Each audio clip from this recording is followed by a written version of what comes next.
I know, should not be standing.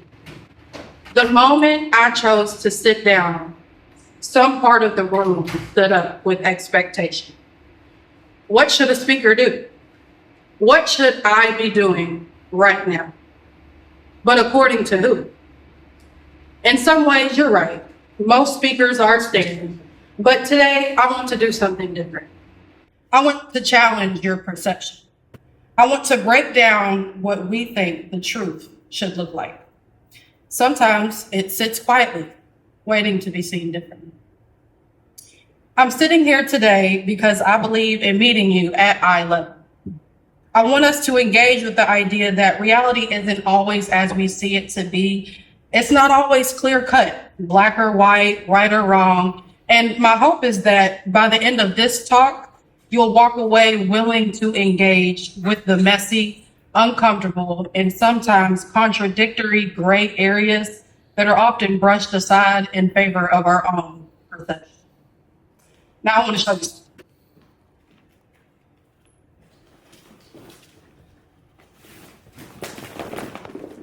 These shoes, they don't belong to you, but they belong to someone. Someone with a past, a hope, a failure, a scar, someone who raised a child alone, someone who never got to say goodbye, someone who made a mistake or carried a secret or lived a life you wouldn't trade places with. But here's the truth. When we look at a pile like this, we often forget that each shoe represents a different journey, a different perspective. To truly understand the human experience, we can't just put ourselves in someone else's shoes. We must be them in their shoes to see what they see and feel what they carry to even begin to make a connection. Good morning. And thank you for the opportunity to be here today. My name is Tyra Curran. I am a student of social work, an aspiring mental health therapist, a mother, a survivor, and someone who has lived in the spaces people often overlook, the in-between, the misunderstood. My favorite color is gray is an invitation to rethink the way we approach morality, connection, and reality itself. It is grounded in the intersection of psychology, social theory, and the human experience. And it explores how our own perceptions can limit our capacity for empathy, growth, and authentic connections with ourselves and the people around us. This isn't just a presentation, it's a mirror. This conversation is not about persuading you to adopt a specific viewpoint. I invite you to reflect individually and collectively on how we interpret reality and how our perceptions shape our actions, our relationships, and our role in society.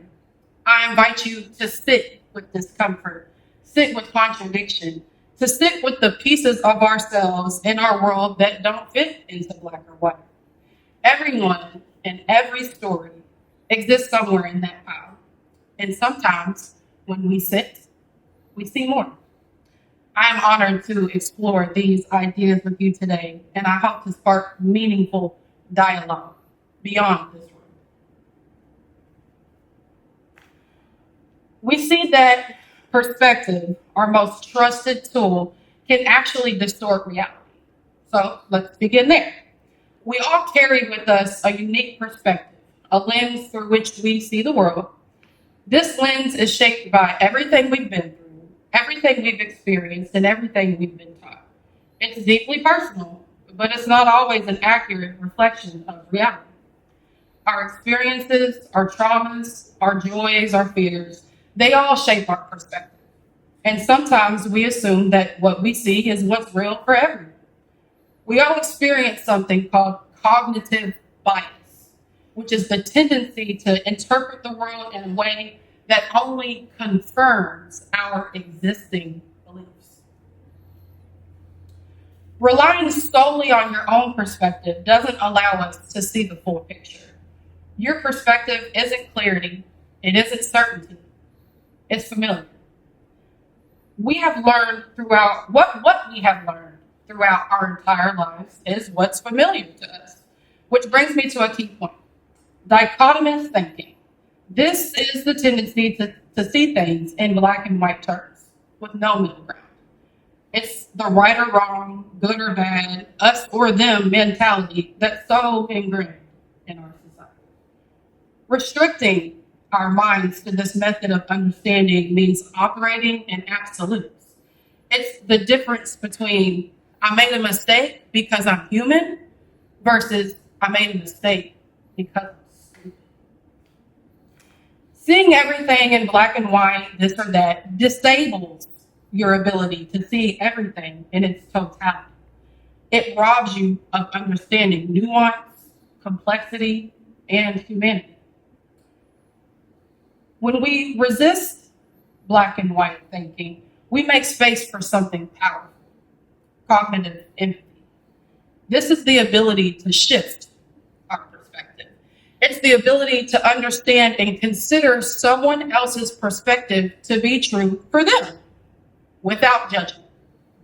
It's the moment you say, I might never live what you have lived, but I hear or see what you've lived, and I see how that impacted you. I see that. And believe it or not, our bodies are wired for this.